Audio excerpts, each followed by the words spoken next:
दिगंबरा दिगंबरा श्रीपाद वल्लभ दिगंबरा श्रीपाद राजम शरणम प्रपद्ये। वासवी कन्यकांबेचे आवरण। श्री पळणीस्वामींच्या सुयोगाने श्रीपादांसोबत त्यांना कृष्णा नदीत स्नानाला जाण्याचा योग आला। तेथे स्नान झाल्यावर श्रीपादांनी आत्मशक्तीने योगाग्नी प्रज्वलित केला। त्या योगाग्नीतून अद्भुत अशी अग्निवर्चस्वी कन्यकांबा अवतरली। पळणीस्वामी अनेक दिवस श्रीपाद सहोदरी श्री वासवी कन्यकांबेचे दर्शन घेण्याचे प्रयत्न ध्यानात करीत होते, पण कधी तसे दर्शन त्यांना झाले नव्हते। त्या दिवशी मात्र त्यांना अंबिकेचे दर्शन झाले। त्यांनी प्रणिपात केला तेव्हा मंद स्मित करीत श्रीपाद प्रसन्नतेने तेथे उभे असलेले दिसले। श्री वासवी माता साक्षात श्रीपादांसारखी त्यांना दिसली। त्या कुरवपूर क्षेत्रात श्रीपाद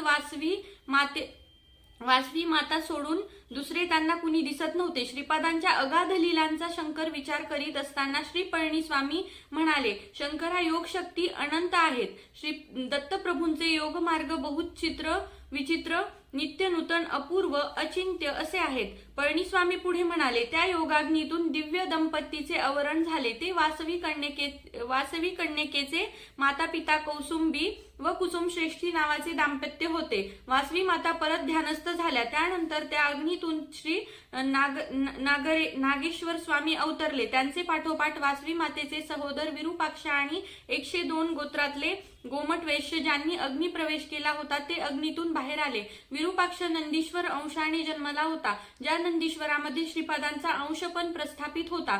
त्या ध्यानात श्रीपाद पुढे म्हणाले, बेटा पळणी, सूर्यमंडळातून श्रीशैल्य मल्लिकार्जुन लिंगात शक्तिपात करणारे आमचे आजोबा बापन्नाचार्य पूर्वजन्मी भास्कर नावाने बृहत शिलानगरीत गुरु होते। ते ब्रह्मदेवाच्या अंशाने जन्माला आले होते। श्रावण शुद्ध पौर्णिमेला त्या नगरीत माझी बहीण वासवी कन्यकांबा हिच्याकडून माझ्या हाताला राखी बांधून घेण्यासाठी मी नेहमी तेथे येतो। माझे अवतार कार्य लीला महिमा निरंतर साध्य असतात, कोणी त्याचे अनुकरण करू शकत नाही। तुझ्या कठोर तपस्येमुळे तुला वासवी माता दर्शन, तिचे माता पिता कौसुंबी कुसुम श्रेष्ठी यांचे दर्शन लाभेल। हे कुरवपूर आता भव्यस्थान होणार आहे। लवकरच ते महाप्रसादासारखे ते बदलत जाईल। एका क्षणात तेथे आश्चर्य घडेल। कुरवपुराची महाप्रसादात सृष्टी निर्माण झाली। त्या प्रासादात आम्ही सर्व रत्नखचित सिंहासनावर बसलेले होतो। आपल्या ध्यानस्थितीतील अनुभव शंकर व माधव यांना पळणीस्वामी सांगत असताना म्हणाले, बृहतशिला नगरीत अंबिकेचे, नगरेश्वराचे व इतर देवतांचे दर्शन केल्यास दत्तभक्तांना विशेष फळ मिळते। जेथे दत्त नाम तेथे वासवी माता निवास करते, जिथे वासवी माता तिथे दत्तात्रय गुप्त रूपात निवास करतात। या कलियुगात तंत्रशास्त्राला प्रामुख्याने विशेष महत्व प्राप्त होणारे तंत्र म्हणजे चैतन्य, त्याचा विस्तार म्हणजेच मंत्र होय। या समस्य सृष्टीचे मूलभूत तत्व श्रीपाद आहेत।